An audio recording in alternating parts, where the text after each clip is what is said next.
신규 확진자가 5만 명에 육박하면서 역대 최다 규모를 기록했습니다. 그동안 비교적 안정적인 흐름을 보이던 위중증 환자 발생도 조금씩 늘고 있습니다. 자세한 상황 코로나19 브리핑에서 알아보겠습니다. 고려대학교 악학대학 김정기 교수 나와 계십니다. 어서 오십시오. 안녕하세요. 네, 안녕하십니까.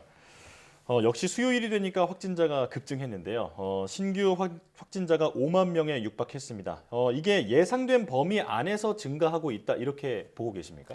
일단 개인적으로 볼 때는 예상보단 빠르다 이렇게 보고 있는데 뭐 이 전망치에 대해서는 과거 전문가들마다 견해가 다르고 방역 당국의 입장도 다른 부분이 있었거든요. 네. 제 개인적으로 볼 때는 당초 예상은 2월 말경에는 한 5만에서 10만 명 정도 규모를 보이지 않을까 생각을 했는데 말씀하신 것처럼 이미 지금 2월 둘째 주에 5만 명에 가까운 네. 신규 확진자가 나왔거든요.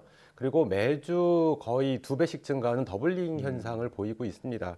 그래서 지금 같은 경향성을 단순하게 계산을 하더라도 다음 주에는 10만 명, 예. 그 다음 주, 그러니까 2월 마지막 주 같은 경우에는 20만 명까지 발생 가능성이 있다 이렇게 볼 수가 있는데 아마 뭐 지금 뭐 말씀드린 것처럼 제 개인적으로 생각했던 예상치보다는 한 2배 정도 빠른 속도로 전파가 이루어지고 있지 않나 이렇게 생각을 하고 있고요. 네. 이 부분은 오미크론 자체의 높은 전파력뿐만 아니라 지금 방역 당국에서 취하고 있는 여러 가지 방역 조치들, 그러니까 대표적으로 지금 사회적 거리두기만 유지가 되어 있고요. 네. 그러니까 사적 모임 기준만 계속 유지가 되어 있는 상태지 실제로 보면 뭐 진단 부분이라든가 재택 관리라든가 아니면 격리 기간 같은 부분에 있어서 방역 조치가 전체적으로 다 완화가 되고 있거든요. 네. 예. 그렇기 때문에 이러한 부분들이 아마 당초 예상보다 빠른 전파력을 보이고 있지 않나 이렇게 생각을 하고 있습니다. 네. 네.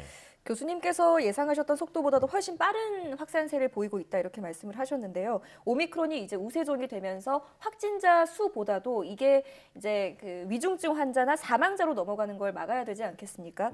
근데 앞으로 위중증 환자가 하루 1,500명에서 1,700명까지 늘어날 수 있다 이런 전망도 나오고 있습니다. 그 가능성은 또 어떻게 보시는지 그리고 실제로 우리 의료 체계가 감당할 수 있는 수준은 어느 정도라고 보십니까? 일단 말씀하신 하루 위중증 환자 수 1,500명에서 1,700명 사이 규모, 이 수치는 정확하게 산출하기는 상당히 어려운 부분이 있습니다. 네. 그 기준점은 이제 신규 확진자 규모가 어떠냐에 따라서 달라질 수가 있는데 지금 최근까지 방역 당국에서 보고한 바로는 위중증률, 오미크론의 위중증률이 0.42% 정도 된다라고 발표한 적이 있거든요. 예. 그러니까 이 수치만 가지고 판단을 했을 때에는 10만 명 신규 확진자 규모를 기준으로 볼 때 하루에 420명 정도의 위중증 환자가 발생 가능하다라고 볼 수가 있습니다. 예. 그러니까 말씀하신 것처럼 1,500명에서 1,700명 정도의 위중증 환자가 발생을 하려면 그 신규 확진자 규모가 훨씬 더 많아져야 되겠죠. 예. 근데 그거에 따라서 일단은 결정이 될 거라고 보는데 아마 제가 말씀드렸던 것처럼 방역당국에서 밝힌 수치로 계산을 하더라도 일단 뭐 당장 다음 주에 더블링이 또 발생을 하면 10만 명 가까운 규모의 신규 확진자가 나올 텐데 네. 그로부터 한 일주일 정도 후에는 하루에 420명 정도의 위중증 환자가 발생 가능하다 이렇게 볼 수가 있고요. 네. 그렇게 되면 현재 우리 의료 체계에서 중환자 전담 병상 수가 2,536개거든요. 예. 근데 오늘 기준으로 봤을 때 위중증 환자 수가 285명 정도가 됩니다. 그래서 현재 차지하고 있는 병상을 빼더라도 한 2,000여 병상 정도의 여유가 있는데 이건 100%로 잡았을 때고요. 실제로 우리가 델타 때 경험했던 것처럼 중환자 병상 가동률이 75% 수준을 넘어서게 되면 사실상 포화 상태에 도달하거든요. 그렇기 때문에 우리가 지금 확보하고 있는 여력이 있는 병상 수는 한 1,500에서 1,600 병상 정도밖에 되지 않는다. 만약에 신규 확진자 규모가 10만 명 규모로 해서 하루 400명 이상의 신규 확진자가 계속 발생을 한다라고 하면 수일 내에 아마 포화 상태에 도달할 가능성도 충분히 있지 않나 이렇게 생각을 하고 있습니다. 네. 예. 하루에 수백 명씩 위중증 환자가 쏟아져 나온다면 며칠 못 버틸 수도 있는데 그런 위중한 상황이다 이렇게 말씀을 해주셨는데요. 자, 지금부터는 대응 체계 변화에 대해서 알아보겠습니다. 확진자가 이제는 백신 접종 여부나 증상에 관계없이 일주일간 격리를 하고 그리고 동거 가족 중에서도 접종을 완료했다면 이제 격리를 면제하기로 했는데요. 접종 완료라고 얘기가 나왔는데 이 접종 완료의 기준은 뭔가요? 이 부분은 지난번에 한번 자가격리 기준이 한번 개편이 된 적이 있거든요. 네. 당시의 접종 완료 기준을 현행 방역 패스의 기준과는 다르게 적용을 했습니다. 그래서 2차 백신 접종 후 2주가 지난 때부터 해가지고 어쨌든 2차 접종 시점부터 해갖고 90일까지를 접종 완료 기준으로 잡았고요. 네. 그 뒤에 3차 접종을 받게 되면 바로 즉시 접종 완료 기준에 포함되는 걸로 이렇게 산정을 했습니다. 네. 그래서 이 기준이 그대로 간다라고 보시면 될 것 같습니다. 그렇군요. 그런데 이제 만일 함께 격리 중이던 동거 가족 가운데 확진자가 나오면 격리 일수는 어떻게 됩니까? 일단 기본적으로 신규 확진자, 그 확진자 환자분이 네. 7일 동안 격리를 하게 되는데 7일 후에는 어떤 특별한 검사 없이 격리 해제가 됩니다. 네. 이와 같은 시점에 동거인도 다 같이 격리 해제 또는 수동 감시 체계가 해제가 된다 이렇게 보시면 될 것 같습니다. 네. 자, 확진자의 경우는 이제 일주일이 지나면 격리가 자동 해제되는데요. 이게 그 백신 접종 여부와 관계없이 또 그리고 증상이 나타나는 경우에도 격리 기간이 무조건 검체 채취일로부터 이제 일주일로 이제 통일이 됩니다. 그렇다면 일주일 뒤에는 감염력에 대한 우려는 좀 뭐 덜었다 이렇게 볼 수 있는 건가요? 사실상 이 부분은 그렇지 않다라고는 보고 있습니다. 보통 그러니까 최근 연구 결과에 따르면 델타든 오미크론이든 간에 보통 임상 증상을 보이는 시점부터 그 이전 하루 이틀 정도 하고 네. 그리고 증상 발현 이후에 한 2일에서 4일 정도가 전파력이 가장 높다라고 평가를 받고 있거든요. 네. 그렇기 때문에 방역 당국에서 7일 기준을 잡은 게 이 시점에서는 상당히 전파력이 떨어진다라고 보고 있는데 사실상 이 기준을 모든 사람에게 다 적용할 수는 없다라고 볼 네. 수가 있습니다. 예. 네. 그렇기 때문에 일주일 7일이 지난 이후에도 전파력이 남아 있는 사람들이 분명히 있을 수가 있고요.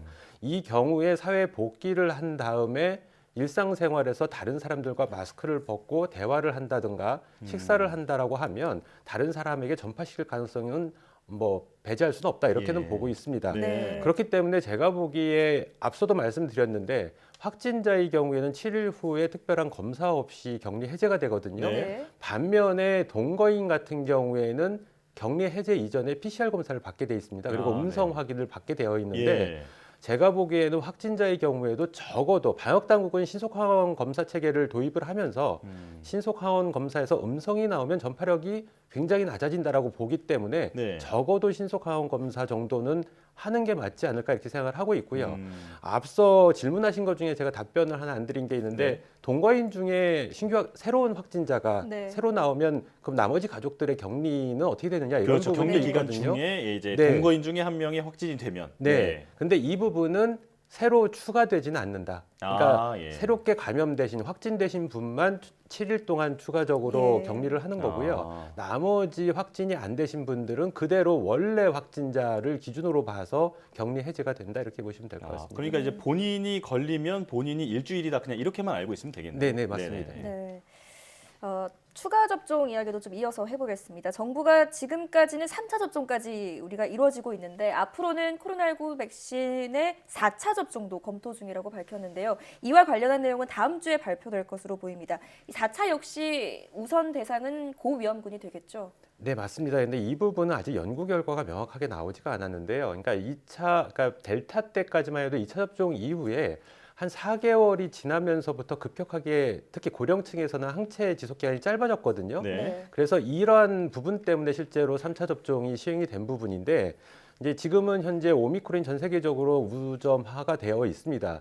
근데 오미크론 같은 경우에는 델타 같은 경우에 2차 접종까지만 받으면 90% 정도의 예방 효과를 보인 반면에 오미크론은 3차 접종까지 해도 70% 정도의 효과를 보이는 걸로 알려져 있거든요. 예. 그 얘기는 효과가 크게 델타만큼 높아지지 않기 때문에 항체 지속 기간도 오히려 델타보다 짧아질 수도 있다라고 볼 수가 있습니다. 네. 그래서 향후에 이 결과에 따라서 실제로 고령층에서 오미크론에 대한 항체 지속 기간이 상대적으로 짧아진다라고 하면 적어도 고령층에 대해서는 또 한 번의 추가 접종이 필요할 수도 있다라고 볼 수 있는데 예. 아직 이에 대한 명확한 데이터가 없기 때문에 아직은 상황을 좀 지켜봐야 된다라고는 보고 있고요. 예. 만약에 항체 지속 기간이 델타 때처럼 짧아진다라고 하면 아무래도 4차 접종은 적어도 고위험군에 대해서는 필요할 수도 있겠다라는 생각을 가지고 있습니다. 네. 이 만약 4차 접종을 이제 맞춘다면 그 3차 접종 이후에 4개월 정도의 간격을 방역 당국이 고려하고 있는 것으로 알려졌는데요. 교수님께서는 이 기간은 어떻게 보십니까? 이 기간 글쎄요. 이 부분은 명확한 공식 입장은 없는데 3차 접종 때 2차 때까지보다도 약간 이상 반응이 증가했다라는 어떤 국민들의 여론이 좀 있습니다. 네. 그래서 이 부분은 방역당국에서 좀 들여다보기는 해야 될 부분인데 만약 그렇다라고 하면 이 부분은 고령층 같은 경우에는 성인 대비 항체가가 높지가 않기 때문에 추가 접종을 해도 이상반응으로 나타나는 사례가 적을 수가 있는데 네. 건강한 성인들 같은 경우에 이미 항체가가 높은 상태에서 한 번 더 맞게 되면 이 부분이 과도한 면역 반응을 또 유발할 수가 있거든요. 그러니까 일반적인 전통적인 방식의 백신들은 이러한 어떤 특성을 보이는 사례가 극히 드문데 네. 아무래도 이런 부분이 mRNA 백신의 어떤 특징 중에 하나일 수도 있다라는 생각을 가지고 있고 예. 일단 4개월이라고 말씀하신 부분은 앞서도 말씀드린 것처럼 오미크론에 대한 항체 지속 기간이 어떻게 되느냐 이걸 가지고 판단을 해야 된다라고는 보고 있습니다. 네.